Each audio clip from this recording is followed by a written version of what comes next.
E aqui, nesse momento, falta pouquinho para Jesus ele ser entregue aos pecadores, como ele mesmo disse, e ser crucificado. Falta bem pouquinho. E aqui, Jesus já tendo mostrado, deixado muito claro quem ele é, o homem-deus, o salvador da humanidade, ele faz essa oração.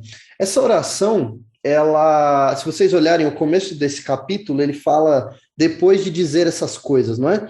Esse depois de dizer essas coisas que Jesus disse no começo do versículo 1 do capítulo 17, são coisas que ele vem dizendo desde o capítulo 13, não é? Uma conversa que ele está tendo com os discípulos dele no cenáculo. Se vocês forem comigo ali no capítulo 13, vamos fazer um voo do capítulo 13 até o 17 rapidinho. Vou pedir para vocês olharem alguns poucos versículos, não é? Algumas das coisas que ele conversou com os discípulos antes dessa oração. Olha só, capítulo 13, versículo 10, ele diz: quem já se banhou não precisa lavar nada, a não ser os pés. Isso aqui é o relato de quando ele lava os pés de Jesus. Pois quanto ao mais está todo limpo, e vocês estão limpos, mas não todos. Ele falando sobre fazendo uma alegoria para falar sobre pureza espiritual e dizendo que nem todos estavam limpos, ou seja, salvos por ele, não é? E nós sabemos que Judas estava nesse quarto. Ainda nesse capítulo, os versículos 31 até o 33, nós lemos o seguinte, olha só. Quando Judas saiu, Jesus disse: agora foi glorificado o Filho do Homem, e Deus foi glorificado nele. Se Deus foi glorificado nele, também Deus o glorificará nele mesmo, e ele o glorificará imediatamente. Filhinhos, ainda por um pouco estou com vocês, vocês vão me procurar, mas o que eu disse aos judeus também digo a vocês: para onde eu vou, vocês não podem ir. Isso Jesus falando já sobre a obra dele ser uma obra de glorificação mesmo do nome do Pai, e ele sendo glorificado também juntamente com o Pai nesta obra, e já dizendo aos discípulos que ele logo não estaria com eles, não é? Lembrem-se da promessa da vinda do Espírito Santo. Agora vamos lá no capítulo 14, versículos 15 a 18, ele diz o seguinte: exatamente o que eu acabei de comentar, né? Ele disse que iria embora, mas olha só, capítulo 14, versículos 15 ao 17, ó.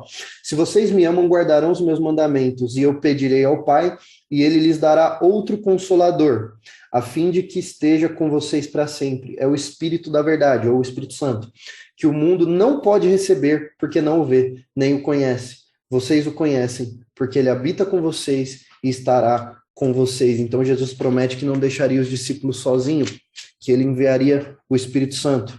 No capítulo 15, se nós olharmos ali a partir do versículo 1 do capítulo 15, nós lemos do versículo 1 ao 4 no capítulo 15: eu sou a videira verdadeira, e o meu pai é o lavrador. Todo ramo que, estando em mim, não der fruto, ele o corta, e todo que dá fruto, ele limpa, para que produza mais fruto ainda. Vocês já estão limpos por causa da palavra que lhes tenho falado. Permaneçam em mim, e eu permanecerei em vocês. Como o ramo não pode produzir fruto de si mesmo se não permanecer na videira, assim vocês não podem dar fruto se não permanecerem em mim. Tudo um encorajamento para que quando Jesus sair, os discípulos se mantenham firmes na palavra.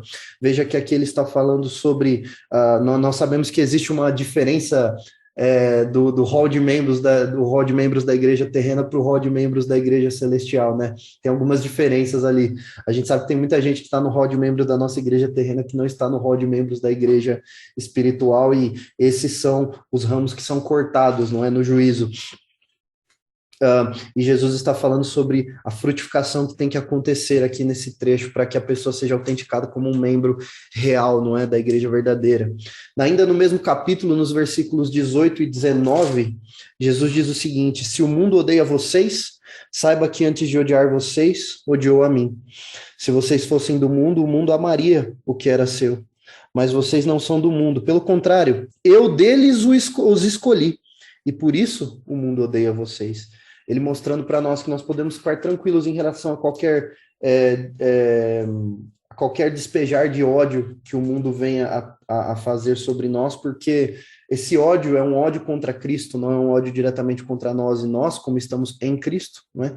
E aí nós chegamos no capítulo 16, que é o capítulo que antecede a oração sacerdotal de Jesus. Para mim, esse capítulo 16 é o que mais tem informações que são compatíveis com o capítulo 17. No capítulo 16, versículos 1 a 3, ele diz: falo essas coisas para que vocês não se escandalizem. Eles expulsarão vocês das sinagogas, e até chegará a hora em que todo aquele que os matar pensará que com isso estão prestando culto a Deus. Lembra de Paulo? Isso farão porque não conhecem a mim e nem ao Pai. Nos versículos 12 a 15 do mesmo capítulo, o Senhor diz: tenho ainda muitas coisas para dizer a vocês, mas vocês não podem suportar isso agora. Porém, quando vier o Espírito da verdade, ele os guiará em toda a verdade. Ele não falará por si mesmo, mas dirá tudo o que ouvir e anunciará a vocês as coisas que estão para acontecer. Ele me glorificará, porque vai receber o que é meu e anunciará isso a vocês. Ele fala que Jesus ele não disse absolutamente tudo que ele tinha para dizer para os seus discípulos. Ele disse o que era necessário naquele momento, e tudo o que foi dito depois foi dito por intermédio do Espírito Santo, que foi o Consolador, que foi enviado para os apóstolos, não é? Depois que Jesus ele ascendeu aos céus, e por isso, na verdade, nós temos a Bíblia e a segurança de que a palavra dos apóstolos, ela é palavra de Deus, porque é o próprio Jesus falando, como Paulo diz, Cristo fala por meu intermédio, não é? É justamente porque o Espírito que Jesus prometeu desceu e falou através dos apóstolos e para os apóstolos coisas que o próprio Jesus ainda não tinha dito. Depois de tudo isso que foi dito, Jesus ele arremata no versículo 33 do 16, com um dos versículos mais bonitos da Bíblia. Falei essas coisas para que em mim vocês tenham paz. No mundo vocês passam por aflições, mas tenham coragem, eu venci o mundo. E depois de toda essa conversa que os discípulos tiveram com Jesus, e Jesus teve com os discípulos, ele começa uma oração, chamada de oração sacerdotal. Esse capítulo 17 de João, ele tem sido chamado de o Santo dos Santos da Bíblia, não é? Se vocês lembrarem do Antigo Testamento, o Santo dos Santos, ele era aquele local dentro do templo onde somente o sumo sacerdote tinha acesso, porque ele ficava ali em contato direto com Deus. Se ele tivesse sujo, não é? Ele morreria. Por isso ele entrava com uma cordinha amarrada na perna e um sino, porque se ele não voltasse, o pessoal puxava ele pela perna, não é? Um local tão santo, que você só poderia entrar no exercício de sacerdote para oferecer sacrifícios a Deus. Por que esse capítulo é chamado de o Santos dos Santos da Bíblia? Porque aqui nós vemos, como em nenhum outro lugar da Bíblia, um relacionamento interno entre as pessoas da Trindade, o Pai orando ao Filho. Um grande pastor escocês chamado de John Knox, quando ele estava no leito de morte, ele pediu para que algumas pessoas lessem a Bíblia para ele pediu para as pessoas ficarem lendo para ele enquanto ele estava ali no leito de morte, pediu para que as pessoas lessem para ele alguns salmos, depois ele pediu para que elas lessem especificamente Isaías 53, porque fala sobre a obra de Cristo de uma maneira tão completa e acurada, mas o capítulo que ele mais queria que as pessoas lessem para ele era João capítulo 17, porque ele dizia, através desse capítulo, Deus me salvou, porque ele dizia que esse capítulo era como a âncora, não é, do navio dele. Ele amava esse capítulo, por quê? Esse capítulo é chamado de a oração sacerdotal de Jesus. E por que se chama oração sacerdotal? Lembrem-se do exercício de um sacerdote no Antigo Testamento. O sacerdote, ele representava o povo para Deus. O sacerdote, ele vinha e oferecia sacrifícios diante de Deus pelos pecados do povo, e em oferecendo esse sacrifício, ele orava pelo povo, para que Deus perdoasse os pecados do povo, para que Deus cuidasse do povo, para que Deus se mantivesse no meio do povo. Esse era o ofício de um sacerdote. E Jesus ele faz aqui a oração de um sacerdote, representando o povo de Deus por completo, e não somente sendo aquele sacerdote que levava o cordeiro e espiava os pecados de alguns e orava por alguns especificamente, e tinha que orar inclusive por ele mesmo, não é? Como Hebreus nos diz, Jesus é o sacerdote definitivo. Isso aqui que vocês vão ler agora no capítulo 17 é o trabalho de mediação de Jesus. É o trabalho que Jesus faz como mediador entre nós e Deus, como Paulo diz. Não existe outro mediador entre Deus e um homem. Só existe um Deus e um mediador entre Deus e o homem, Jesus Cristo, o homem. E esse capítulo aqui nos mostra esse trabalho de mediação. Então nós vamos ler os versículos conforme a exposição ela vai acontecendo. O capítulo ele é longo, nós vamos dividir esse estudo em 3 partes, e nós vamos ler cada uma dessas 3 partes conforme a exposição for acontecendo. Então, a primeira parte, ela vai dos versículos 1 a 5, e ela se chama, a primeira parte desse estudo se chama Jesus ora por si mesmo. Vamos lá, versículos 1 a 5. Depois de dizer essas coisas, que ele vem dizendo desde o capítulo 13 até o 16, Jesus levantou aos céus os olhos e disse: Pai, é chegada a hora. Glorifica o teu Filho, para que o Filho glorifique a ti. Assim como lhe deste autoridade sobre a humanidade, a fim de que ele conceda a vida eterna a todos os que lhe deste. E a vida eterna é esta, que conheçam a ti, o único Deus verdadeiro, e a Jesus Cristo, a quem enviaste. Eu te glorifiquei na terra, realizando a obra que me deste para fazer. E agora, ó Pai, glorifica-me contigo mesmo, com a glória que eu tive junto de ti, antes que houvesse mundo. Bom, algumas coisas acontecem nesse versículo aqui, né? Essas coisas que ele fala de Jesus tendo falado essas coisas aqui, são as coisas que a gente leu nos capítulos anteriores. Depois de falar essas coisas, ele levantou os olhos ao céu e orou, não é? E para pensar, Jesus ele estava com seus discípulos aqui, não estava? Então, quando ele orou, essa oração não foi como muitas outras orações que Jesus fez, orações no secreto, só ele e o Pai. Não, essa oração que ele fez aqui foi diante dos discípulos. E o próprio João, escutando essa oração, depois inspirado pelo Espírito Santo de Deus, registrou para nós esse capítulo, para que nós víssemos como Jesus ora por nós. E quando Jesus, ele chama o Pai, ele chama pelo Pai, pelo Deus Pai, não é? Os discípulos ouvindo isso, e nós, lendo isso, nós entendemos uma coisa, que é central para a nossa fé, de que Deus ele é um Deus pessoal. Quando você se comunica com Deus, você se comunica com um ser que tem personalidade. Deus, ele é uma pessoa. Eu acho importante dizer isso porque, assim como a gente fala nos nossos estudos de terça, e assim como eu vou trazer, porque assim que a gente acabar essa série, a gente vai fazer uma série de exposições na Carta de Paulo aos Gálatas, a maneira como você crê em Deus, ela importa. Não basta só crer em Deus. E recentemente, um mês atrás, eu vi uma palestra de uma teóloga feminista falando de que a palavra que é usada para definir Deus no Novo Testamento, o theos, significa em grego tudo o que há. Então não é Deus uma pessoa, é tudo, é a natureza, é tudo. Isso é um panteísmo, e é desonesto em relação ao texto, porque o theos é uma pessoa, é a pessoa de Deus. Foi assim que os discípulos sempre viram Deus, os judeus sempre viram Deus, e é assim que Jesus está tratando o Pai aqui. A Bíblia trata de um Deus pessoal, com quem você fala e conversa, e a quem você ora e pede perdão, e diante de quem você derrama as suas necessidades, como Paulo diz, não andeis ansiosos por coisa alguma, antes derramai tudo a Deus em oração, tudo, absolutamente tudo a Deus em orações com ação de graças. Deus é um Deus pessoal e é assim que Jesus trata aqui o Deus Pai. Ele chama ele de Pai. Pai, vou começar a falar contigo agora. E aí ele diz, é chegada a hora.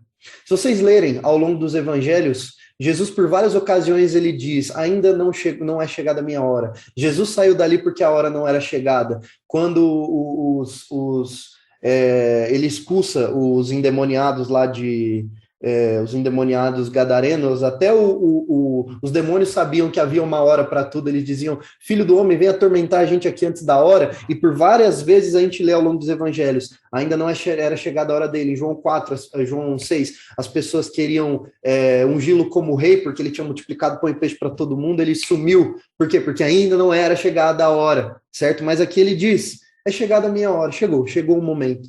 Chegou o momento de que ele diz, glorifica o teu filho, para que o filho glorifique a ti. Se você volta em João 12, 28, essa conversa ele já tinha tido com Deus antes. Em João 12, 28, Jesus, ele ora a Deus diante de todas as pessoas, né? Em uma das ocasiões em que Deus fala com ele, ele fala, Pai, glorifica o teu nome. E aí vem uma voz do céu e fala, eu já o glorifiquei, e ainda o glorificarei. E aí Jesus fala que, glorifica aqui então de novo, certo? Glorifica o Filho Jesus Cristo, para que o Filho glorifique a ti. E aqui fica uma lição para nós. Não existe glorificação a Deus que não passe pela pessoa de Jesus Cristo. Qualquer religião que pregue a Deus sem ter Jesus Cristo como base, ela não é uma religião verdadeira, porque Jesus Cristo ele é o intermediador. O trabalho de Jesus Cristo e a missão de Jesus Cristo foi o que glorificou ao Pai, e ela intermedia a nossa relação com o Pai para que nós glorifiquemos a Cristo e glorifiquemos ao Pai por consequência. Então não existe religião que não passe por Cristo e seja verdadeira, não existe, não existe. E aí Jesus diz, versículo 2, assim como deste autoridade sobre toda a humanidade, a fim de que ele conceda vida eterna a todos os que lhe deste. Lembre-se de Mateus 28, antes de Jesus ascender aos céus, ele diz aos seus discípulos, toda a autoridade me foi dada no céu e na terra. Isso aqui é um prenúncio disso. A obra de Cristo concede a Cristo autoridade sobre os céus e a terra. Pensem, por exemplo, na missão que Deus deu a Adão, de subjugar a natureza e de ser Deus sendo o diretor, Adão sendo o gerente de toda a terra, não é? E cuidando da natureza e tendo autoridade sobre a terra, mas Adão entende o pecado, tudo isso ficou tudo bagunçado. Aqui Deus fala, aqui Jesus fala para Deus, né? No versículo 2, assim como lhe deste, ele falando dele mesmo, na terceira pessoa, autoridade sobre toda a humanidade. Aqui Jesus ele ganha. A obra de Jesus dá a ele autoridade sobre toda a humanidade. E ele ganha essa autoridade para quê? Para que ele conceda vida eterna a todos aqueles... Bom, aí fica aqui, né? A todas as pessoas do mundo. Na verdade, para que ele dê vida eterna a todos aqueles que o Pai deu a ele. Somente aqueles que o Pai deu a ele. Assim como ele havia dito já em diversas ocasiões, e mais especificamente no Evangelho de João, ninguém pode vir a mim se o Pai não me der. Absolutamente ninguém pode vir a mim se o Pai não o trouxer até mim. E aqueles que o Pai traz a mim, de maneira nenhuma eu os lançarei fora. Foi isso que Jesus disse sobre os seus eleitos. E aqui ele fala, ele faz um grande resumo no versículo 2 da missão dele. Ele ganhou autoridade para dar vida eterna àqueles que o Pai deu a ele. O plano da redenção é eternamente, desde a eternidade passada, o plano de Deus dando ao seu filho uma noiva. E essa noiva já muito bem definida desde a eternidade passada. E o versículo 3, eu amo o Evangelho de João, porque toda vez que algo parece que vai ficar em aberto, ele explica no versículo seguinte, eu amo. Versículo 3, a vida eterna é esta, que conheçam a ti o único Deus verdadeiro e a Jesus Cristo, a quem enviaste. Eu te glorifiquei na terra, consumando a obra em que me confiaste para fazer. Veja, isso é vida eterna. Vida eterna, vida abundante, vida plena, é a vida que nós temos quando nós cremos em Jesus. Não existe outro caminho. Não existe outro caminho. Isso é vida eterna. Conhecer a Deus. E a palavra conhecer no grego, a palavra gnosko, não é um conhecer somente de saber que ele existe. Isso não basta. Quando Jesus ele fala em Mateus capítulo 7, muitas das pessoas que diziam Senhor, Senhor, estarão diante dele falando, Senhor, nós expulsamos demônios em teu nome, e Jesus fala, nunca vos conheci, não significa que Jesus não sabia quem as pessoas eram. Conhecer, gnosko, é o mesmo conhecer que fala lá em Mateus capítulo 1 que José não conheceu Maria, não é até que eles se casaram, é um conhecer íntimo, é um relacionamento íntimo. Essa é a palavra gnosko do grego. Então, quando ele fala no versículo 3 que a vida eterna é que conheçam a Deus, é que eles tenham esse conhecimento, esse relacionamento íntimo com Deus. Isso é vida eterna. E esse relacionamento íntimo com Deus só existe em Jesus Cristo. Jesus Cristo é o único que se relaciona intimamente com o Pai. E, por consequência, aqueles que estão em Cristo, como diz a palavra. Não existe relacionamento com Deus fora de Cristo. E no versículo 4 ele diz que glorificou a Deus na terra, consumando a obra que Deus o confiou a fazer. Lembrem-se das pregações que nós já fizemos a respeito de Jesus nascendo na família certa conforme as profecias, se batizando para obedecer a Deus e vencendo a tentação como uma missão dada a ele por Deus. A missão que Jesus tinha que cumprir, ela foi cumprida com perfeição. A falha de Adão que danou a humanidade foi corrigida pela perfeita obediência de Cristo, que salva a humanidade. E no versículo 5 ele diz, agora glorifica-me, ó Pai, contigo mesmo, com a glória que eu tive junto de ti, antes que houvesse mundo. Lembra? No princípio era o Verbo estava com Deus e o Verbo era Deus. Jesus Cristo sempre teve glória junto ao Pai. Ele sempre foi parte do corpo da Trindade, ele sempre fez parte dessa essência, desse ser tripessoal, Deus, Pai, o Filho e Espírito Santo. igualmente gloriosos desde a eternidade. Mas quando Jesus ele desceu, ele se desvestiu de algumas das prerrogativas de Deus. Jesus ele se submeteu em sua condição humana à fome, ele se submeteu ao sono, ele se submeteu ao serviço mesmo de um servo, como diz Filipenses capítulo 2, que mesmo ele sendo Deus, ele não julgou com usurpação ser igual a Deus. Ele não teve o ser igual a Deus como algo a que ele devesse se apegar. Mas ele assumiu forma humana. E ele se fez servo e foi obediente até a morte, morte de cruz.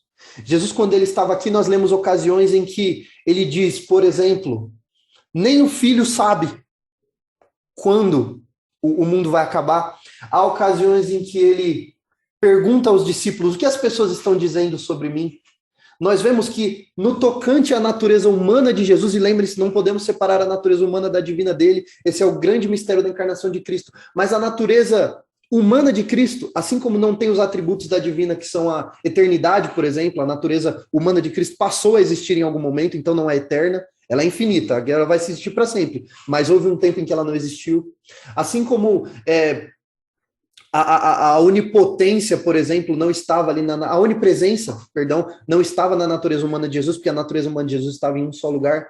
Também a onisciência não estava na natureza humana de Jesus. A natureza divina de Jesus sempre sabe e saberá de tudo. A humana, naquele momento, tendo essa natureza humana ainda não glorificada, não sabia de algumas coisas. Jesus ele se desvestiu de muitos dos seus atributos divinos para estar aqui na Terra e nos representar como seres humanos. Mas aqui ele pede a Deus, chegou a hora de eu receber de volta a glória que eu tive contigo desde o começo. A glória que eu sempre tive contigo. E é isso que ele ora. A oração de Jesus tem como cerne a missão cumprida dele. Senhor, minha missão foi cumprida. Acabou. Cheguei até aqui, eu fiz tudo que o Senhor me mandou fazer. Chegou a hora da glorificação. Chegou a hora da glorificação.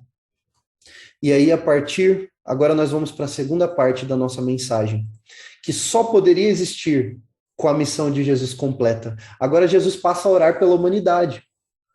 Mas só existe intercessão pela humanidade à medida que a obra de Jesus está completa como homem.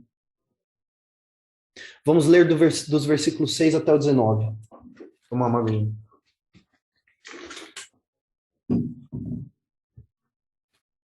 Manifestei o teu nome àqueles que me deste do mundo. Eram teus, tu os deste a mim, e eles têm guardado a tua palavra. Agora eles reconhecem que todas as coisas que me tens dado provêm de ti, porque eu lhes tenho transmitido as palavras que me deste. E eles as receberam verdadeiramente, reconheceram que saí de ti e creram que tu me enviaste. É por eles que eu peço. Não peço pelo mundo, mas por aqueles que me deste, porque são teus. Todas as minhas coisas são tuas, e as tuas coisas são minhas, e neles eu sou glorificado. Já não estou no mundo, mas eles continuam no mundo, enquanto eu vou para junto de ti. Pai Santo, guarda-os em teu nome, guarda-os em teu nome que me deste, para que eles sejam um, assim como nós somos um. Agora, eu estava com eles, guardava-os no teu nome que me deste. Eu os protegi e nenhum deles se perdeu, exceto o filho da perdição, para que se cumprisse a escritura. Agora eu vou para junto de ti, e isto falo no mundo para que eles tenham a minha alegria completa em si mesmos. Eu lhes tenho dado a tua palavra e o mundo os odiou, porque eles não são do mundo, como eu também não sou. Não peço que os tires do mundo, mas que os guardes do mal. Eles não são do mundo, como eu também não sou. Santifica-os na verdade. A tua palavra é a verdade. Assim como tu me enviaste ao mundo, também eu os enviei ao mundo. E a favor deles eu me santifico, para que eles também sejam santificados na verdade. Imagine a reação dos discípulos ouvindo o Deus Filho orar por eles dessa maneira diante do Deus Pai. Imagine Jesus diante de você, orando por você ao Pai, desta maneira. Que coisa maravilhosa. Essa oração, historicamente, ela tem esse trecho de João 17, do 6 ao 19, ele tem sido pregado como Jesus orando pelos discípulos, não é? E sim, realmente, ele está orando pelos discípulos aqui, mas essa oração, ela engloba todos os crentes vivos na época de Jesus, especificamente. Olha só, E ele está orando especificamente, vamos dividir em 3 partes esse segundo trecho aqui do 6 ao 19. Vamos pegar primeiro do 6 ao 10, Jesus orando pelos eleitos. Olha só, ele diz no 6, manifestei o teu nome aos homens que me deste do mundo. Eram teus, tu me confiaste e eles têm guardado a tua palavra. Bastante ênfase no que me deste, mais uma vez lembrando o que Jesus disse, ninguém pode vir a mim se o Pai não trouxer. Se um dia você ouviu a pregação do Evangelho, creu em Jesus Cristo, o que estava acontecendo ali era que o Deus Pai estava dando você de presente ao Deus Filho. Essa é a maravilhosa obra da redenção. E isso já está pré-determinado desde a fundação do mundo. Como Paulo diz em Gálatas capítulo 1, que Deus o separou no ventre da mãe dele para que conhecesse o seu Filho. A noiva de Cristo está muito bem definida, desde antes da fundação do mundo. Romanos 8, do 29 ao 30 diz, aqueles que Deus de antemão conheceu, ele também predestinou. Lembrem-se do significado de conheceu. Ele também predestinou para serem conformes à imagem do teu filho, a fim de que ele seja o primogênito entre muitos irmãos, Jesus Cristo, não é? E aos que predestinou, a estes também chamou. E os que chamou, a estes também justificou. E aos que justificou, a estes também glorificou. São por esses que esses que estavam vivos naquele tempo, né? Que Jesus está orando. E aí no versículo 10, Jesus diz, agora eles reconhecem que todas as coisas que me têm dado provêm de ti. Em Jesus Cristo nós vemos de onde vêm todas as bênçãos que nós temos. Versículo 8, porque eu lhes tenho transmitido, e esse tenho transmitido é uma tradução ruim, tá? A melhor tradução para esse eu lhes tenho transmitido é eu lhes transmiti, não é? Essa estrutura no grego, tenho transmitido e transmitir, ela é igual. Então, o pessoal que fala inglês, em inglês faz mais sentido isso aí, né? O Claudinho vai entender, né? Em inglês, have transmitted, é um passado simples, né? Porque eu lhes transmiti, traduzam dessa maneira, as palavras que me deste. E eles a receberam, verdadeiramente conheceram que saiu de ti e creram que tu me enviaste. Olha só que interessante, aqueles que Deus Pai dá ao Deus Filho, eles recebem a palavra e escutam. Em Atos dos Apóstolos, Lucas nos diz a reação das pessoas que escutaram as primeiras pregações que aconteceram após a ascensão de Jesus. Pedro prega diante daquela multidão, diante daquela multidão gigantesca, e Lucas nos diz em Atos dos Apóstolos, todos aqueles que estavam apontados ou que estavam predestinados para a vida eterna creram. Lucas poderia simplesmente lá em Atos nos ter dito, muitos creram, ou esse número de pessoas creu. Mas ele fez questão de nos dizer, aqueles que estavam apontados para a vida eterna creram. É isso que acontece quando os eleitos de Deus escutam a pregação do Evangelho. Eles creem. É a graça irresistível do Senhor fazendo efeito na vida daquele que foi apontado desde antes da fundação do mundo para crer em Cristo e ser conformado à imagem de Cristo. Versículo 9, Jesus diz algo chocante. É por eles que eu rogo. Não rogo pelo mundo, mas por aqueles que me deste, porque eles são teus. E no versículo 10 ele diz, todas as coisas são tuas, e as tuas coisas são minhas, e neles eu sou glorificado. Aqueles que o Senhor me deu, eles sempre foram teus. E eu estou orando por eles porque todas as coisas são tuas. Eles são teus, e se todas as coisas que são tuas são minhas, eles por serem teus também são meus. Jesus diz, eu estou orando pelos meus, não pelos do mundo. Gente, não existe mensagem motivacional para aqueles que estão no mundo. Não existe boa notícia. Evangelho. Evangelho significa boa notícia. Não existe boa notícia para aquele que não está em Cristo se ele não crer. Não existe intercessão do Filho ao Pai por aquele que não crê. Se você não está em Cristo, não existe oração de Jesus por você. É por isso que todos aqueles que não estão em Cristo precisam vir para Cristo. Precisam crer, senão não há salvação. E por que Jesus ora? Ora, a Gabriela, ela leu o Salmo 23 para a gente na liturgia, e eu adoro como a Bíblia, ela é... Não precisa abrir não, eu só vou ler um trechinho para vocês. Eu adoro como a Bíblia, ela é bastante didática em relação a por que Deus faz as coisas. O Salmo 23 diz: o Senhor é meu pastor, nada me faltará. Ele me faz repousar em pastos verdejantes, leva-me para junto das águas de descanso, refrigera minha alma, guia-me pelas veredas da justiça. Você lê um negócio desse, você fala: nossa, como Deus me ama. O que Deus viu em mim para que ele fizesse? Tudo que ele faz por mim, para que ele seja meu pastor, para que nada me falte, para que eu repouse em pastos verdejantes, para que ele me leve junto das águas de descanso, para que ele refrigere a minha alma, para que ele me guie pelas veredas da justiça. O que ele viu em mim para que ele faça tanto por mim? E aí o versículo 3 do Salmo 23 arremata: por amor do seu próprio nome. Eu adoro como a Bíblia é didática. Deus, ele muito nos ama. Mas por trás do amor dele por nós, existe o amor que ele sente pela própria glória. Existe a eterna missão de Deus de glorificar o próprio nome. Porque ele é digno dessa glória. Ele é digno de toda a honra e toda a glória. E tudo que ele faz para que o nome dele seja glorificado. E é o que Jesus diz no versículo 10. Neles eu sou glorificado. Ele ora por nós.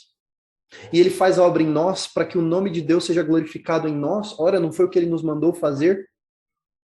Assim brilhe a vossa luz diante dos homens, para que eles vejam as vossas boas obras e glorifiquem o vosso Pai que está nos céus. Essa é a missão eterna de Deus na nossa redenção. Glorificar o próprio nome. E não se enganem, lá no final, Deus será glorificado em absolutamente tudo o que aconteceu. Assim como Romanos 9 nos explica. Ele será glorificado naqueles que ele redimiu pela sua misericórdia. E ele será também glorificado naqueles que forem condenados pela sua intolerância ao pecado. Em tudo Deus é glorificado.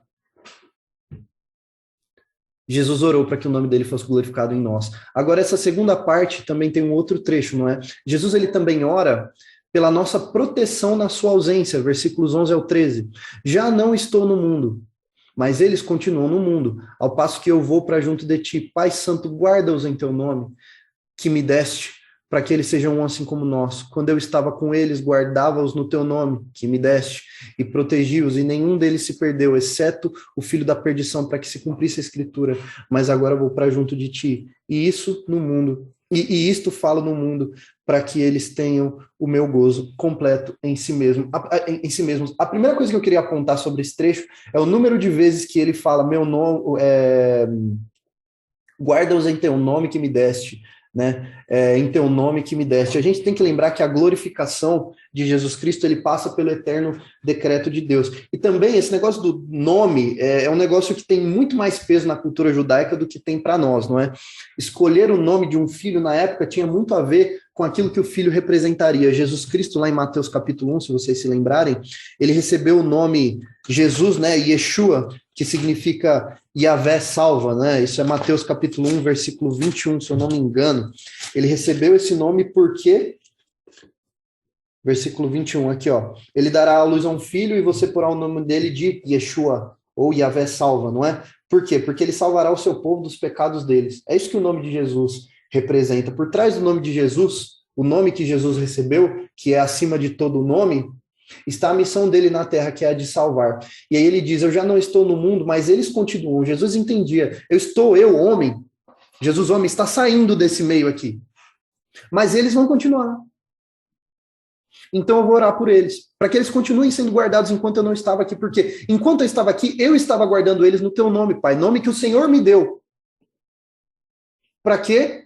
E aí o objetivo: para que eles sejam um. E aí lá no final do 13,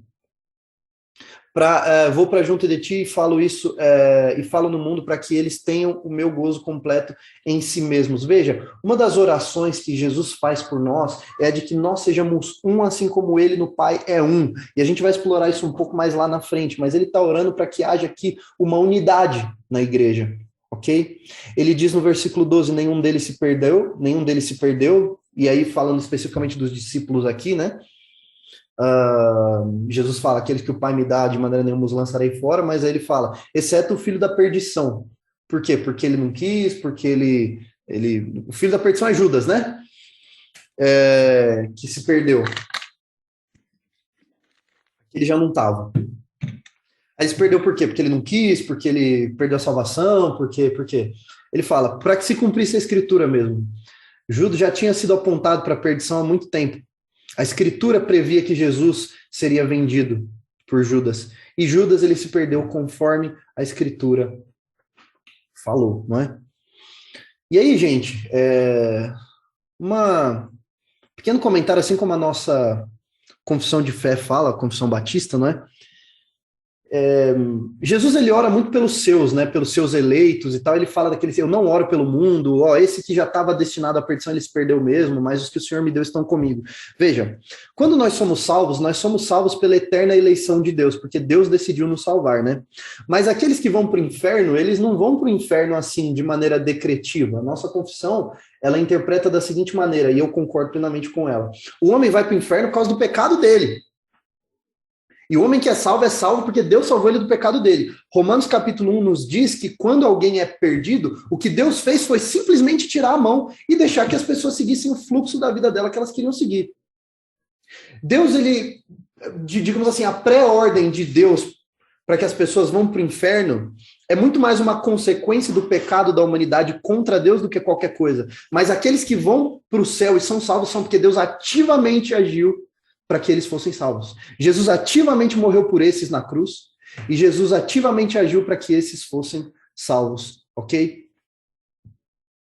E aí ele pede para que eles tenham o gozo de Jesus completo em si mesmos, para que haja alegria neles, completa neles, dentre eles mesmos. Por quê? Porque existe um Espírito Santo habitando em cada um dos filhos de Jesus, em cada um dos filhos de Deus, e esse Espírito Santo, ele completa a alegria que Jesus esperava que nós tivéssemos. Como Jesus orou no versículo 33 do 16, tenham paz, eu já venci o mundo. Assim como Paulo fala lá em Filipenses capítulo 2, quando ele está pedindo para as pessoas que entrem em acordo, porque a igreja de Filipos, apesar de ser uma igreja bastante amada pelo apóstolo Paulo, uma igreja missionária, uma igreja maravilhosa, eles tinham muitos conflitos lá dentro. Aí Paulo ele diz o seguinte, antes de dizer, né, tenham o mesmo pensamento que houve em Cristo Jesus, ele fala, se existe alguma exortação em Cristo, consolação e amor, alguma comunhão do Espírito, se há profunda fé, sentimento de compaixão, completem a minha alegria, não é? Quando nós agimos conforme o Espírito Santo de Deus nos guia a agir, existe uma alegria completa na coletividade da igreja.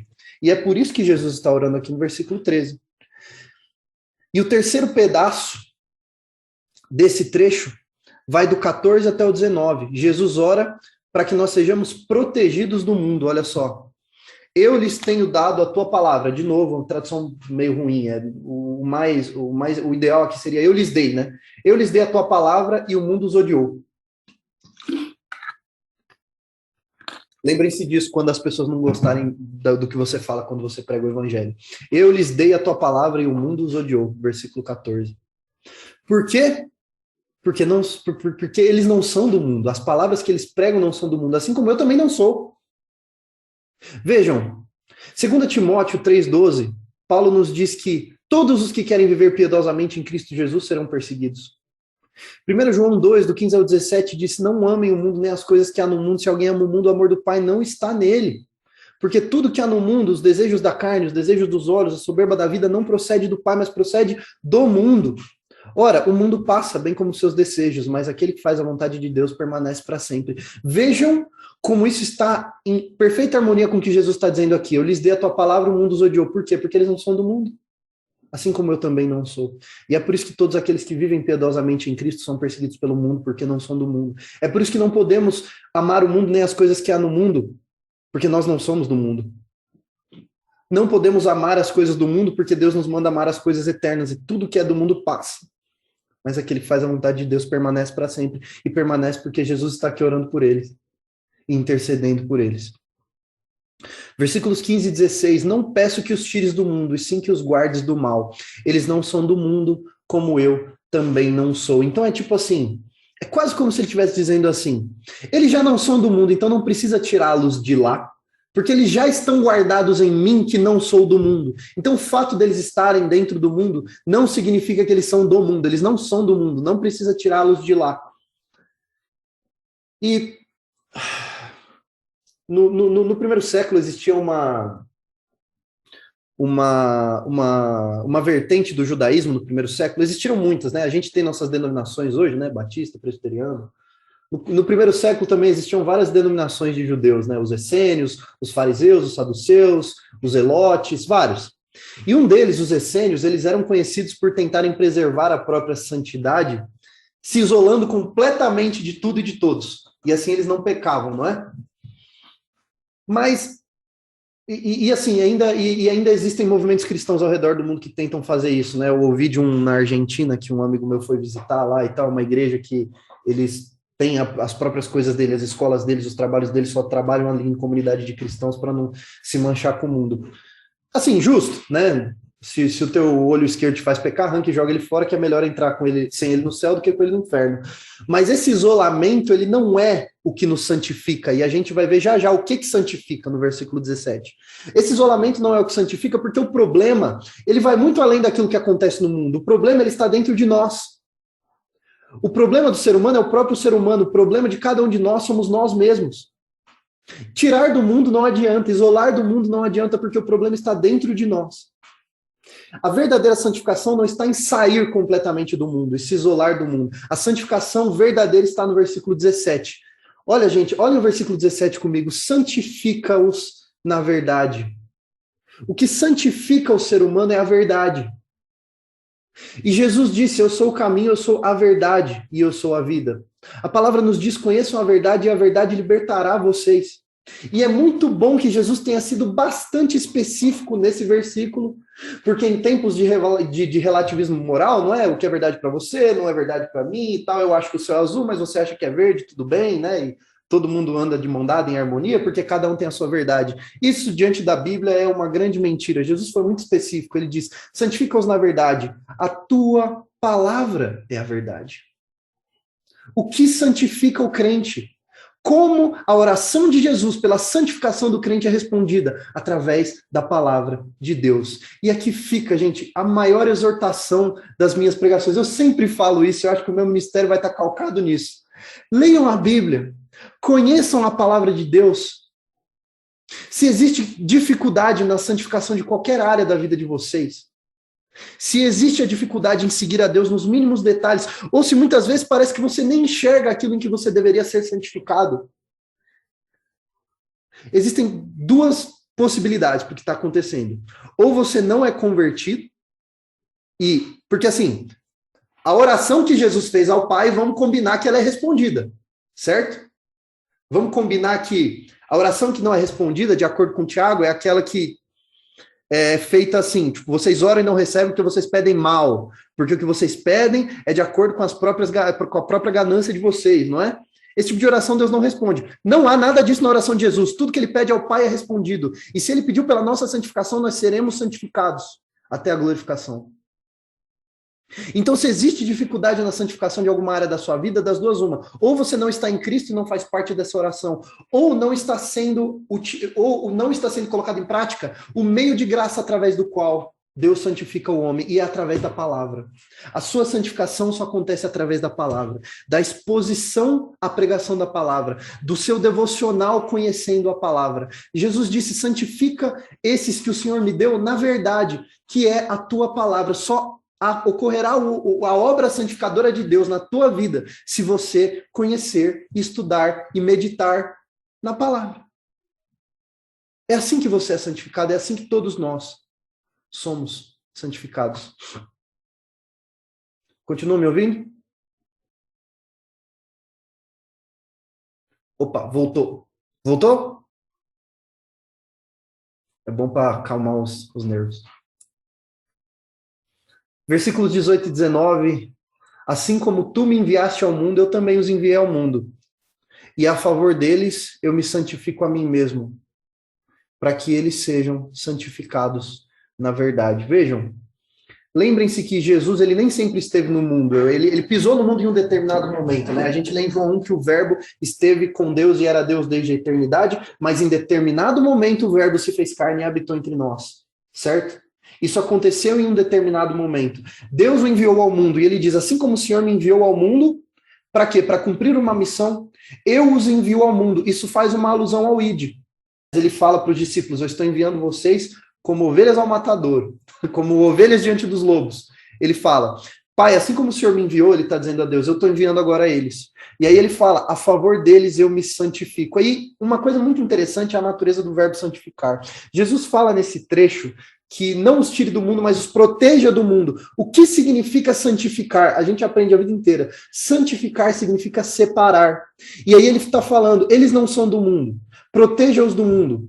Separa-os do mundo através da verdade. Assim como eu me separei do mundo, e me separei do mundo e não me permiti ser manchado pelo mundo, em favor deles, que eles agora sejam separados na verdade. Se vocês trocarem todas as vezes que ele fala santifica-os por separa-os, nesse trecho, do 14 ao 19, vai fazer todo sentido. Eles não são do mundo, separa-os do mundo, assim como eu me separei. E aqui, o último trecho, dos versículos 20 até o 26. Jesus, então, ele já orou por ele mesmo, ele já orou pela igreja viva naquela época, mais especificamente pelos apóstolos, ele orou pelos eleitos, pela proteção na ausência dele, e para que todos sejam protegidos do mundo. Agora ele ora por aqueles que hão de nascer. E aqui é onde nós nos encaixamos. Olha que interessante, nós não éramos nascidos nessa época, né?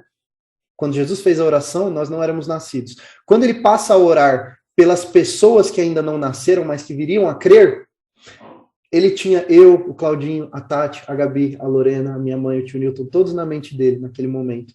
E aqui, pensem que Jesus tem vocês em mente, cada um de nós aqui em mente, quando ele está orando. Versículo 20 ele diz, não rogo somente por estes que estão aqui agora, mas também por aqueles que vierem a crer em mim por intermédio da tua palavra. Arrepia, não arrepia? Olha só, as verdades que a gente vê nesse trecho. Primeiro, o fato óbvio de que outras pessoas viriam a crer. A obra de Jesus a obra da redenção não estará completa antes que o evangelho seja pregado a todas as nações e o último eleito gentio se converta e aí aconteça a conversão em massa do povo de Israel e aí acabou. Até lá, todas as pessoas por quem Cristo orou estão, né, sendo evangelizadas na palavra e crendo. Nós vemos nesse versículo 20 isso, que outras pessoas viriam a crer. Outra coisa que nós vemos é que a ferramenta da salvação é a palavra. Ele é muito específico. Eu amo o evangelho de João. Nossa, aqueles que vieram a crer em mim por intermédio da sua palavra. Não existe outra maneira de uma pessoa se converter. Romanos 10 deixa isso muito claro para a gente. Todo aquele que invocar o nome do Senhor serão salvos. Mas como invocarão aquele em quem não creram? E como crerão naquele de quem nada ouviram? E como ouvirão se não há quem pregue? E como pregarão se não forem enviados? Assim a fé vem pelo ouvir, e ouvir da palavra de Deus. Todas as pessoas que crerem serão em algum momento, todos os eleitos de Deus, todos, em determinado momento serão expostos à pregação da palavra e crerão. Todos, absolutamente todos. E aí um outro comentário que eu queria fazer aqui é que talvez a nossa visão do corpo de Cristo, da igreja de Cristo, ela seja um pouco limitada. Perceba que Cristo ele está orando pelos que estão ali naquele momento e pelos que viriam a crer, não é? A nossa mente aristotélica, linear, ela tem muita dificuldade de processar isso, mas a igreja de Cristo, o corpo de Cristo, a noiva de Cristo, é o corpo de Cristo que tem todos aqueles que foram redimidos pelo sangue de Cristo, foram, são e serão, desde a eternidade passada até a próxima.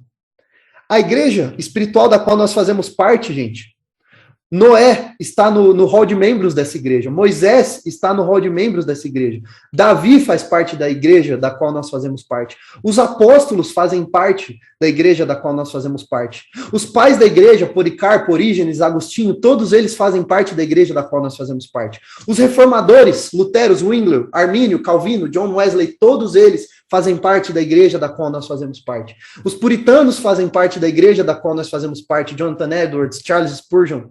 Os nossos filhos e netos que virão a crer nas próximas gerações, em 100, 200, 300 anos, todos aqueles que crerem na palavra, fazem parte da igreja de Cristo, pela qual Cristo está orando. E pelo que Jesus ora quando ele ora por todas essas pessoas, versículo 21, a fim de que eles sejam todos um. A fim de que todos eles sejam um. E como és tu, ó Pai, em mim e eu em ti, também sejam eles em nós, para que o mundo creia que tu me enviaste. O maior testemunho que o corpo de Cristo pode dar ao mundo é o amor expressado dentro de si mesmo, dentro do próprio corpo. Por quê? Porque Jesus, ele é conhecido pelo seu amor. Ele foi reconhecido pelo seu amor quando andou nesse mundo, pelo amor e pela compaixão que tinha pelas pessoas. 1 João diz, no capítulo 4, versículo 20, se alguém disser amo a Deus e odiar o seu irmão, é mentiroso. Porque quem não ama o seu irmão a quem vê, como pode amar a Deus a quem não vê? Esse é o maior testemunho que nós podemos dar para o mundo, além da própria pregação, em termos de comportamento. Jesus ora para que nós sejamos um, assim como ele e o Pai são um. Jesus disse isso em João capítulo 10, quando ele está falando sobre a missão dele, sobre o fato dele ser o pastor das ovelhas, e quando ele diz que aqueles que Deus dá a ele, ele recebe e não lança fora de maneira nenhuma, ele deixa muito claro que a obra que existe na Trindade, ela é uma obra harmônica, não é? Aqueles que o Pai elege, o Filho morre por eles, e o Espírito Santo santifica. Jesus diz em João 10:30, eu e o Pai somos um. No conceito da eternidade, e na visão de Deus, unidade, existe pluralidade dentro da unidade. Porque Deus, ele é um Deus único, mas ele é plural. A nossa cabeça não processa isso. Que para Deus, 1 mais 1 mais 1 é igual a 1. Não é? Unidade para Deus é uma pluralidade. A pessoa de Deus tem 3 pessoas nela, não é? O Pai, o Filho e o Espírito Santo. E os 3 fazem parte de uma só essência. E Jesus, ele ora para que o mesmo aconteça com a igreja, com a sua noiva. Assim como existe, Pai, pluralidade dentro da nossa essência, do nosso ser, Deus, assim como eu e o Senhor somos um, que eles também sejam um. Que eles também sejam um. Que dentro dessa pluralidade chamada igreja, existe uma unidade. Lembre-se que essa unidade, ela não é de maneira nenhuma em detrimento da verdade, até porque o próprio Jesus disse, santifica-os na verdade. Jesus, ele está aqui intercedendo por aqueles que são santificados na verdade. Então, não existe essa unidade dentro daquilo que não está fundamentado na verdade. Né, o material que a Tati preparou para a gente fazer o culto doméstico essa semana, ele é muito bacana porque ele justamente quando fala para a gente fazer o devocional nesse trecho, fala, essa unidade não significa ecumenismo com outras religiões ou com vertentes do cristianismo que não preguem a verdade, não, ele está orando pelas pessoas que estão fundamentadas na verdade, e no fundamento da verdade deve existir unidade. E é por isso que ele está orando aqui, para que todos nós sejamos um, assim como ele e o Pai são um. Versículos 24 a 26 dizem, Pai, a minha vontade é que onde eu estou, estejam também comigo os que me deste, para que vejam a minha glória que me conferiste, porque me amaste antes da fundação do mundo. Essa oração que ele está fazendo para o Pai é algo que Jesus já havia prometido. Voltem lá no capítulo 14 de João, vamos ver um trechinho rapidinho. Capítulo 14, vamos ler dos versículos 1 até o 3, olha só que ele fala, 14, 1 a 3. E aí vocês voltem no capítulo 17, ó. Ele diz assim, João 14, que o coração de vocês não fique angustiado, ou, a revista atualizada, não se turbe o vosso coração. Vocês creem em mim, vocês creem em Deus, creiam também em mim. Na casa de meu pai há muitas moradas, se não fosse assim, eu já lhes teria dito, pois vou preparar um lugar para vocês, e quando eu for e preparar um lugar, voltarei e os receberei para mim mesmo, para que onde eu estou, vocês estejam também. Agora voltem lá no capítulo 17, versículo 24, que a gente acabou de ler. Olha o que ele ora a Deus. A minha vontade é que onde eu estou, eles estejam comigo também, né? Os que o Senhor me deu, que eles estejam comigo também. Para quê? Para que vejam a minha glória, que me conferiste. Como nós veremos como ele é. Porque me amaste antes da fundação do mundo. 25 diz, Pai justo, o mundo não te conheceu, ou o mundo não se relacionou contigo. Eu, porém, te conheci, como diz João, no primeiro capítulo, ninguém conheceu a Deus, a não ser aquele que de lá veio, né? Ninguém viu a Deus, a não ser aquele que veio de onde Deus está, não é Jesus Cristo. E também estes compreenderam que tu me enviaste. Eles entenderam a mensagem do Evangelho. Versículo 23, eu lhes fiz conhecer o teu nome e ainda o farei conhecer. A manifestação do nome de Deus, ela é algo pontual e contínuo, a fim de que o amor com que me amaste esteja neles, e eu neles esteja. Não é? Vejam o tanto que Deus amou o mundo. O amor que Deus tem por nós e que Jesus tem por nós, a obra de Cristo por nós, ela é toda refletida em palavras nessa oração. A missão de Jesus na Terra é toda refletida em palavras nessa oração. Ele não orou só por nós, somente nessa ocasião. Isso é importante frisar. Isso é uma oração linda de Jesus aqui, que ele faz por nós nessa ocasião, mas ele não orou por nós somente nessa ocasião. Sabe por que nós temos tanta segurança de que a nossa salvação está guardada nele? 1 João 2,1 diz que ele continua orando por nós quando nós pecamos. Quando diz, meus filhinhos, eu escrevo essas coisas para que vocês não pequem. Mas se alguém pecar, temos um advogado junto ao Pai, Jesus Cristo justo. Ele continua orando por nós quando nós nos aproximamos de Deus, como diz Hebreus capítulo 7, versículos 24 e 25. Jesus, no entanto, porque continua para sempre, tem o seu sacerdócio imutável. Ele continua sendo sacerdote por nós para sempre. Por isso também pode salvar totalmente os que dele se aproximam, ou os que de Deus se aproximam, vivendo sempre para interceder por eles. Olha só. E ele continua orando por nós para que nós não nos afastemos completamente deles. É por isso que nós cremos tanto na perseverança dos santos. Não acreditamos que a nossa salvação é algo que depende da gente ganhar e perder. Por quê? Porque existe um sacerdote eterno da ordem de Melquisedeque ao lado do Pai, intercedendo por nós. Judas capítulo 1, versículos 24 e 25 dizem: ao Deus que é poderoso para evitar que vocês tropecem e que pode apresentá-los irrepreensíveis diante da sua glória com grande alegria, a este que é o único Deus, nosso Salvador, mediante Jesus Cristo, Senhor nosso, sejam a glória, a majestade, o poder e a autoridade antes de todas as eras, agora e por toda a eternidade. Amém. Ele continua intercedendo por nós. Por quê? Porque ele é um sacerdote perfeito. Ele é um sacerdote eterno, cuja obra é eterna e cuja oração vale para sempre. Não é como os sacerdotes da ordem levítica, que todo ano precisavam levar um animal para ser sacrificado. Por quê? Porque eles precisavam orar pelos pecados deles e pelos pecados do povo. Não, ele não é um sacerdote dessa ordem levítica falível que usa sangue de animais. Ele é um sacerdote eterno, segundo a ordem de Melquisedeque, que precede a ordem levítica. Um sacerdócio que não é com sangue de animais, mas com sangue puro dele, que não tem pecado nenhum e que nos representa. A nossa salvação está fundamentada nele, e nós temos segurança de que a obra que ele fez por nós é completa e perfeita, e que ele, assim como um pai ora pelo seu filho, assim como um noivo ora pela sua noiva, ele está nesse momento nos céus, orando por cada um de nós, tendo cada um de nós em mente, preservando a nossa salvação, para que nós sejamos apresentados irrepreensíveis diante da glória do Pai com grande alegria. Amém. Vamos orar. Senhor Deus, nós te louvamos, porque se dependesse de nós, nós estaremos condenados. Te louvamos porque nós não sabemos orar, mas o Senhor ora por nós e o Espírito Santo ora em nosso lugar com gemidos inexprimíveis. Nós te louvamos porque a nossa salvação está fundamentada na tua obra. Te louvamos porque a nossa oração só chega ao teu trono de graça, porque nós oramos em nome de Jesus. Nós te louvamos porque a tua obra ela é simplesmente perfeita e completa e não precisamos de absolutamente mais nada além de Jesus Cristo. Obrigado, Deus, pela nossa salvação. Obrigado pelas orações. Obrigado porque cada vez que nós caímos, o Senhor está como um advogado aí orando por nós. Obrigado porque nesse momento aqui, no cenáculo, com os seus discípulos, o Senhor estava pensando em mim. O Senhor estava pensando no Claudinho, na Tati, na Gabi, na Lorena, na minha mãe, no tio Newton. Obrigado, Deus. Que oração maravilhosa. Obrigado, obrigado, obrigado, obrigado, Pai. Em nome de Jesus. Amém.